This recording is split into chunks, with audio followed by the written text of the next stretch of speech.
Shalom, giving all praise, honor, and glory to Yahweh Bashem Yahushua, Bashem Chakwadash, double honors to your apostles, elders, great millstone, peace and blessings to your elect. I want to get into this Isaiah 13 breakdown because these are the days that are fast approaching us as we head into these last days. So let's get into it. Isaiah 13:1. The burden of Babylon, which Isaiah the son of Amos did see. Lift ye up a banner upon the high mountain, and that banner is this truth.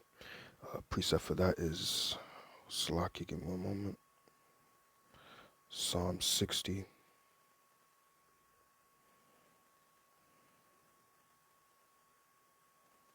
Right, 60 and 4. Thou hast given a banner to them that fear thee, that it may be displayed because of the truth. Right, so this truth is the banner. Let me go back real quick. Right, where does it say? Lift ye up the banner, the truth, upon the high mountain. Exalt the voice unto them. Yeah, and we're exalting our voices unto the people. Shake the hand that they may go into the gates of the nobles.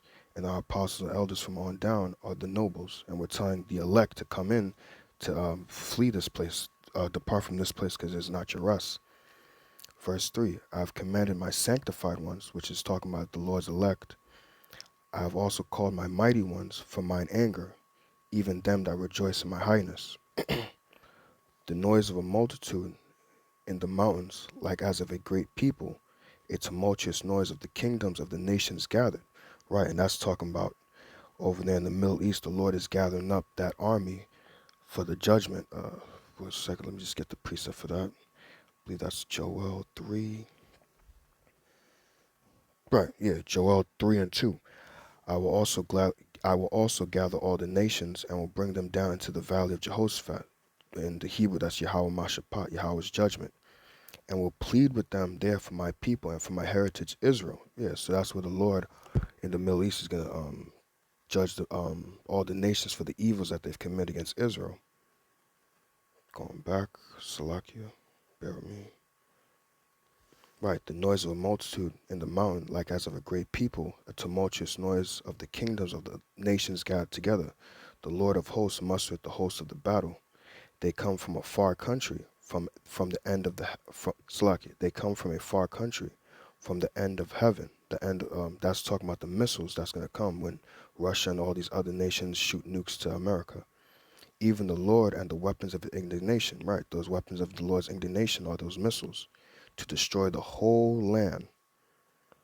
Verse 6, Howl ye, for the day of the Lord Yahweh Ba'ashem Yahushua is at hand. It shall come as a destruction from the Almighty. And in that day, nobody's going to sit there and say it. They don't know that the Lord wasn't the one that destroyed America, because we've been warning you people for years, starting with the apostle elders on down. Verse 7, Therefore shall all hands be faint, and every man's heart shall melt. Right, in those days, it's not going to be no tough guys with no guns trying to talk crap or anything like that. You women are going to be quiet, like you see in those cartoons, how, like the character or their whole body will turn white. It's going to be like that. Everybody's going to be afraid. And they shall be afraid. Pangs and sorrow shall take hold of them. They shall be in pain as a woman that travaileth, right? Everybody's going to be afraid. Nobody's going to know what to do, except for the men that put their trust in the Lord. They shall be amazed one at another. Their faces shall be as flames, right? When they see those missiles coming down, they're not going to know what to do.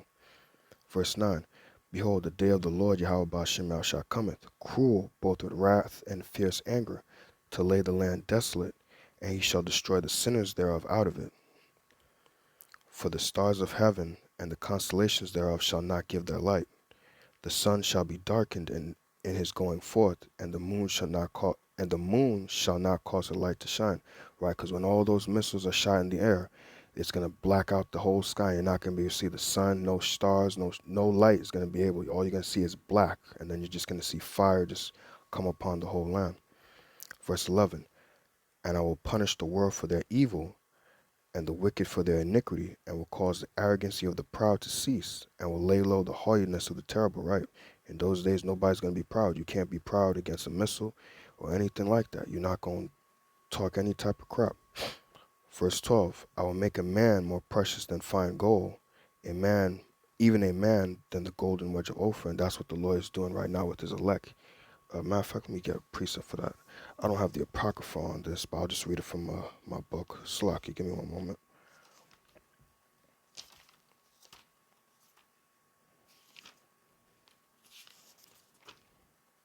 Right, this is Ecclesiasticus chapter 2, verse 5. For gold is tried in the fire, and acceptable men in the furnace of adversity. And that's how the Lord is making his a man more precious than fine gold. He's trying him in the fire through the furnace of affliction. Verse 13. Therefore I, the Most High, will shake the heavens, and the earth shall remove out of her place, and the wrath of the Lord of hosts in the day of his fierce anger. And it shall be as the chased roe. That chased roe, I believe, is like a deer, and as a sheep that no man taketh up. Right, and that chased roe is going to be women. Men are going to be seeking after you because all you've been doing your entire life is just showing your skin out. So these men are going to be coming after you to rape you. And as a sheep that no man taketh up, right? Because nobody's going to look to help out anybody. Everybody's going to be out for themselves. They shall every man turn to his own people, right? There's not going to be no togetherness, no Israelite with so-called white people. Everybody's going to go to their own people. And I even had a dream about this a couple of months ago, where I was walking through my hood, and I saw Jakes just standing one together all by themselves.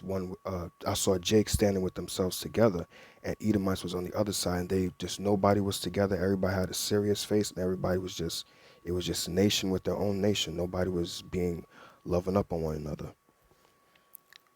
Right. They shall every man turn to his own people and flee one into his own land. Everyone that is found shall be thrust through. Right. Proverbs 11 and 21, I believe. Though hand join in hand, the wicked shall not go unpunished. Right, right. And everyone that is joined unto him shall fall by sword. Right. Proverbs 11:21. Their children also shall be dashed to pieces before their eyes. Their houses shall be spoiled, and their wives ravished. Right. Let me just get that real quick. That's Ezekiel 9.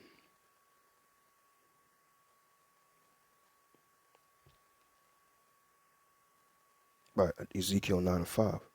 And to the other he said in mine hearing, Go ye after them through the city and smite. Let not your eyes spare, neither have ye pity. Slay utterly old and young, both maids and little children and women. Right, but come not near any man upon whom is the mark. Right. So the Lord's going to send these death angels and he's going to put the spirit on people to just kill. It doesn't matter. Old women, young women, man, child, baby, it doesn't matter. And that's your people's fault for not falling for the Lord. Otherwise, you wouldn't have to go through these calamities.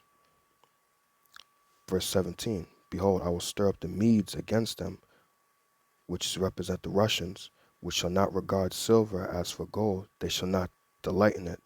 Their bows also shall dash the young men to pieces. Those bows are the missiles. Because when they shoot the missiles over, they're not going to care and sit there and say, oh, well, there's young men over there, there's babies. No, excuse me, Salaki. They're not going to care. They're just going to shoot the missiles because the Lord's putting the spirit on them. Their bows also shall dash the young men to pieces, and they shall have no pity on the fruit of the womb. The eyes shall not spare children. Right, they're not going to care. And that's really the Lord not caring.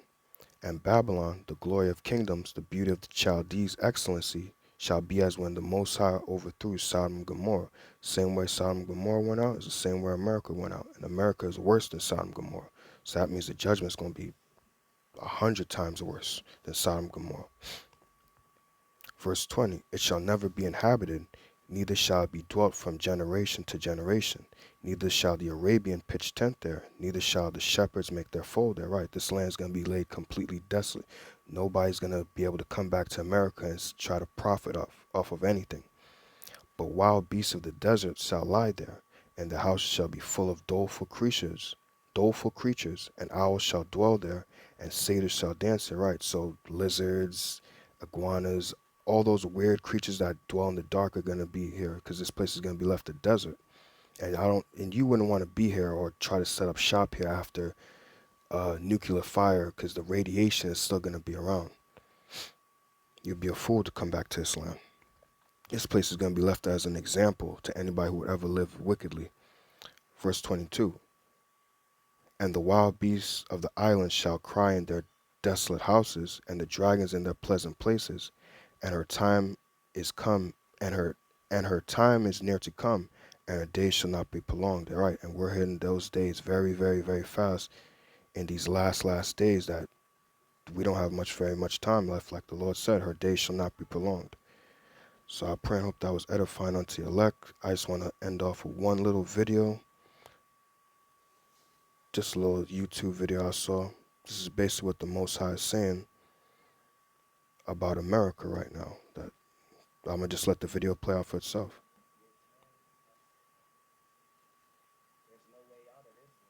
Right, and that's it. The end of America, the end of this bullshit-ass society. So we can go back home and live in peace and serve the Lord in truth and sincerity.